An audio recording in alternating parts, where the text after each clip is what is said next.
episode of aaimba Conversations. It's been a while. It's been a while since we've uploaded a video of this kind. But we had some other things to take care of, so that's why. But we are back now, and we can start and continue to present you, also introduce some new and exciting artists for you to witness. So let's get it on, and today we are starting with Hudgson Dorrel. He's an artist that I've been known for quite some years. I think it's 7 years now, right? 7 years, yeah. We did our first project about 7 years ago for an African food festival here in Berlin, and we kept in touch since that time, and I always wanted to do some more projects with him and also exhibit him in this gallery now. And this is the first solo exhibition that we are doing with him, and I'm very, very much excited to have him here.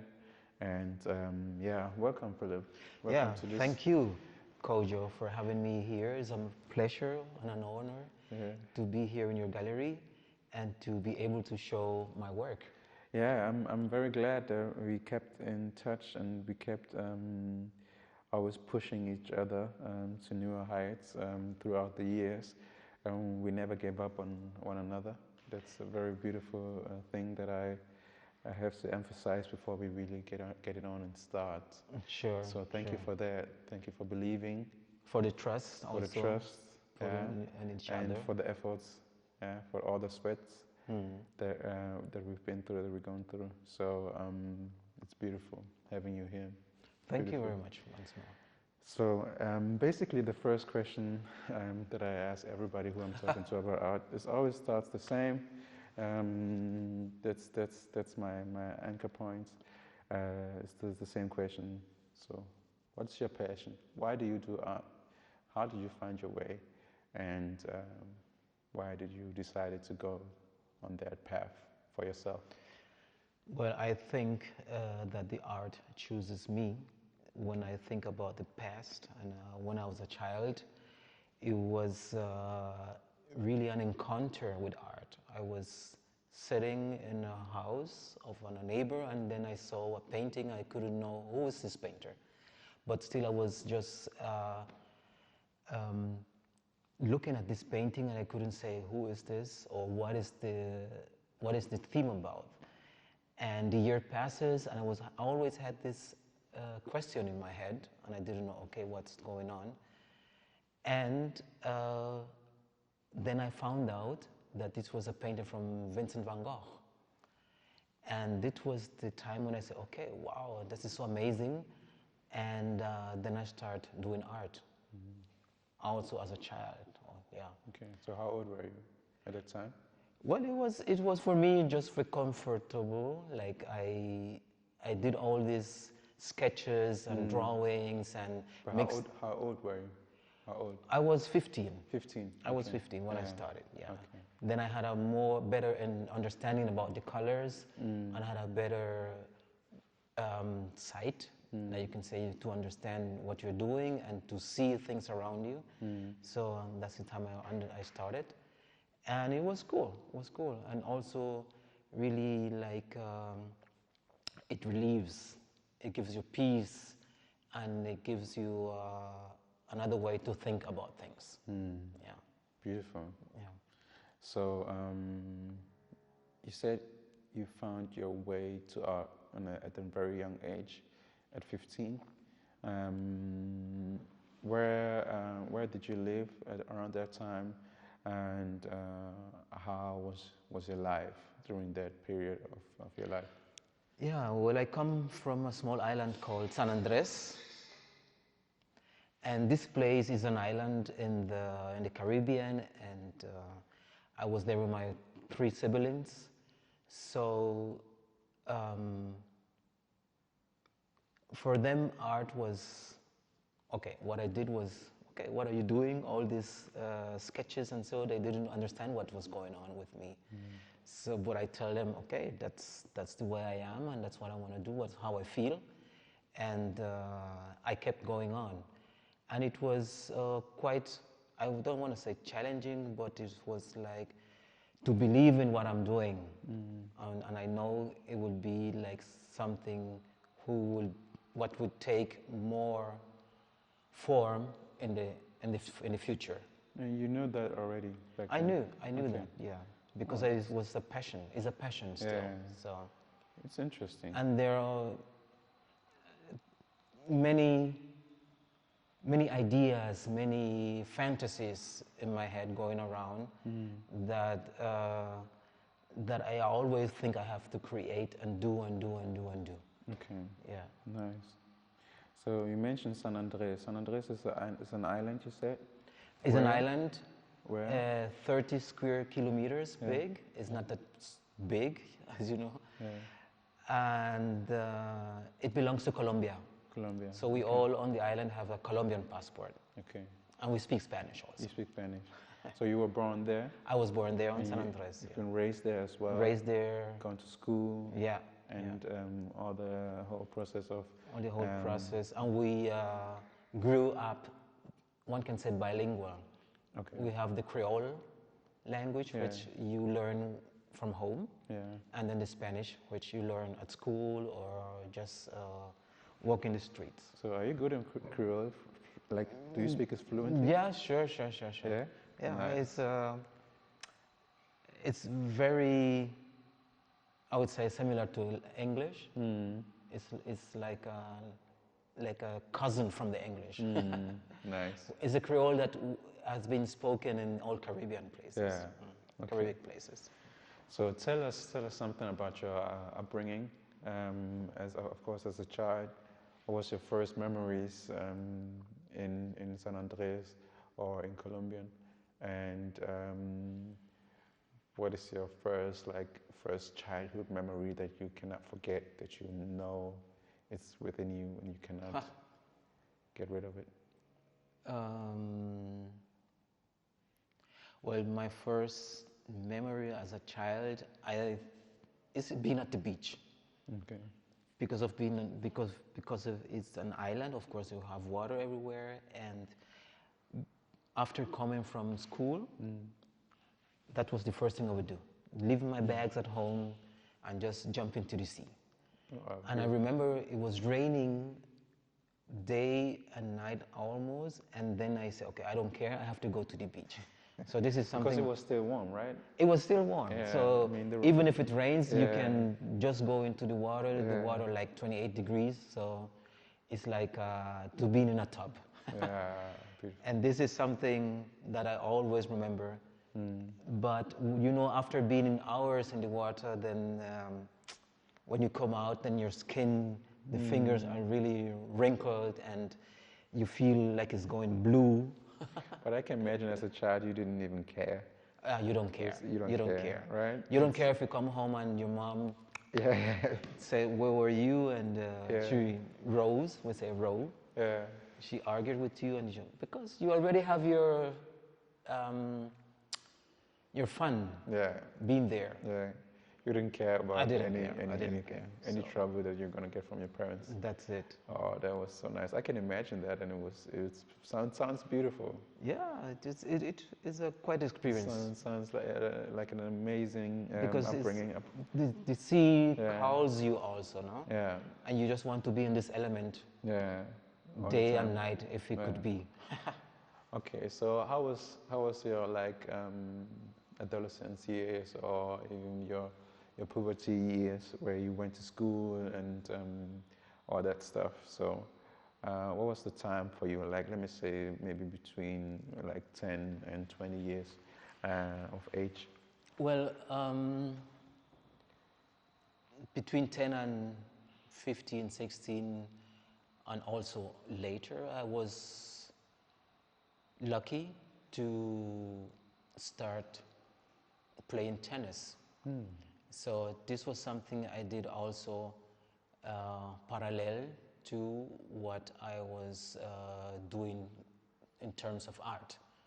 So I started making sport in the tennis. I learned tennis. I started as a ball, we call like a ball boy, who picks up the balls, and then you give them to the professor, to the teacher, and then you earn some money.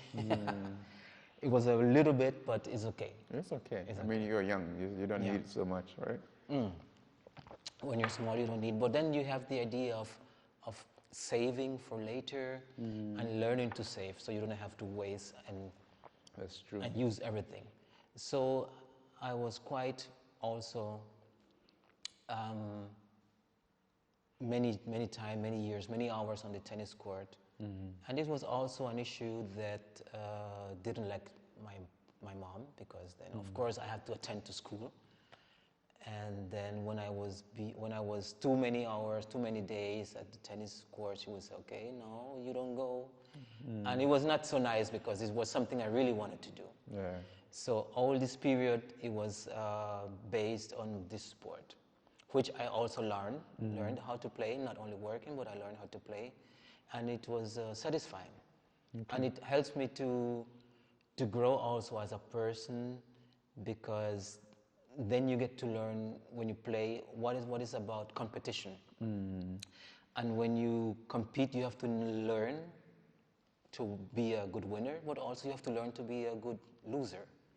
So these are things you learn, and then it goes with you meanwhile you're growing. Yeah. So that was So how would you describe your character back then? I mean,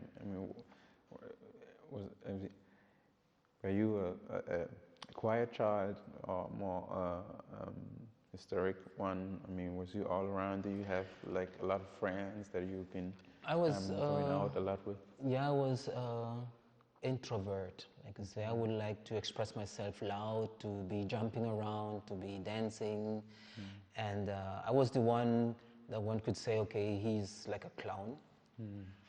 But sometimes I had to break myself, to take a break, because it's not something that everybody enjoy.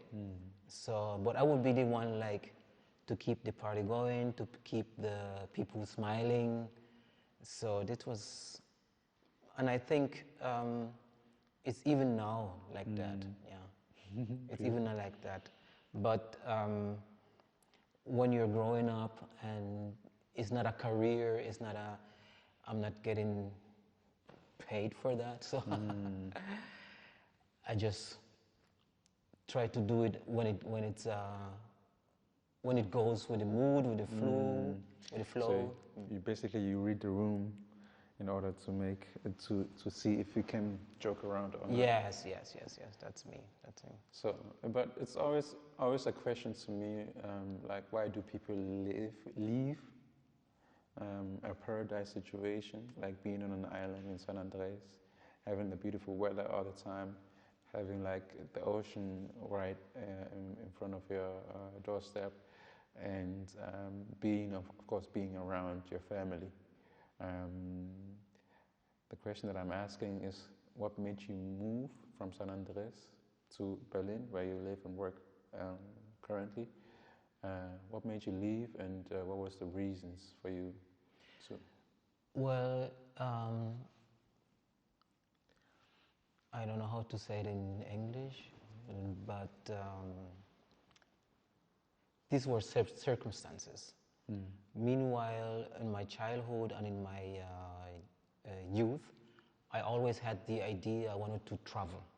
I wanted to go out, I wanted to get to know new places, I wanted to learn new people, to get to know new people. And it was always like a fantasy.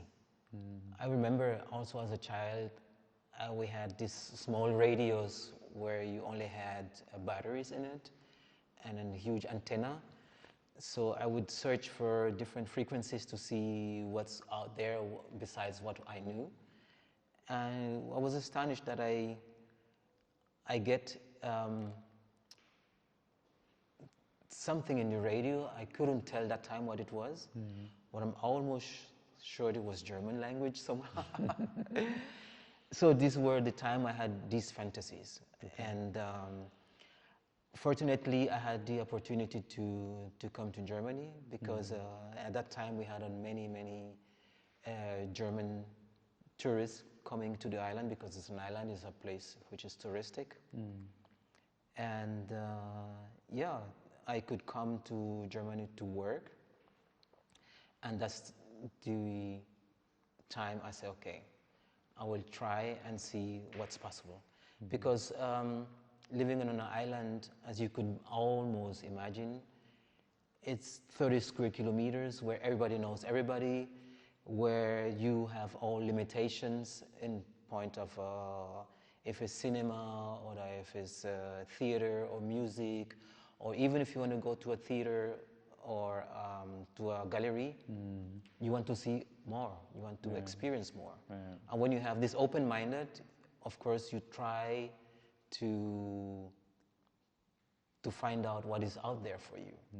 And that's the time, that's how I got to Germany. It's not because I wanted... What time, what year? 1994. It's been a while already. So you've been living here in Germany for like almost 32 years? Almost 30 almost years. 30 years. Almost 30 years, yes. Okay, yes. beautiful. So, what made you stay? I mean, you said you wanted to travel, you wanted to see the world, you wanted to see like a lot of things. But I know that in Berlin you experienced a lot of characters and also cultures. But what made you stay here in Berlin and not travel or keep on traveling? Yeah, as I said, I wanted to know more. And then arriving here, I realized that this is a huge place with many possibilities, many different kinds of people. And being in Europe, then you could travel easier to different places. And in terms of art, then it was just so amazing because you had, I don't know, you have opera, you have concerts, you have exhibitions, you have live music, you have almost everything. And this is a place like, okay, you can do every day something differently. And it was for me the time when I said, okay, I think I'm in the right place. Okay. I think I'm in the right place. So it was more a feeling for you, like it was more a feeling. I feel like home. Yeah. I feel like home. I feel like in my environment. Yeah. That I can visit places and do things that I really couldn't do at home. Yeah.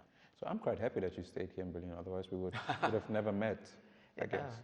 Yeah. So it's amazing. And as I said, you live and work here, and you did all these beautiful works made out of coffee capsules by Nespresso as well. And that's what I want to talk about with you in the next section of this conversation. So we're going to stand up and go up to these to your artworks. Okay. And I'm going to hear some explanations from your side, and also the patience that you have to have in order to create all these beautiful images. So stay tuned with us. We are moving on to the next part of this episode. We are talking about the artworks that you can see on the sides, and of course the huge it's not a painting. It's a work. It's a work. It's an artwork. But it's also not a sculpture as well. Maybe so it's something in between a painting and a sculpture.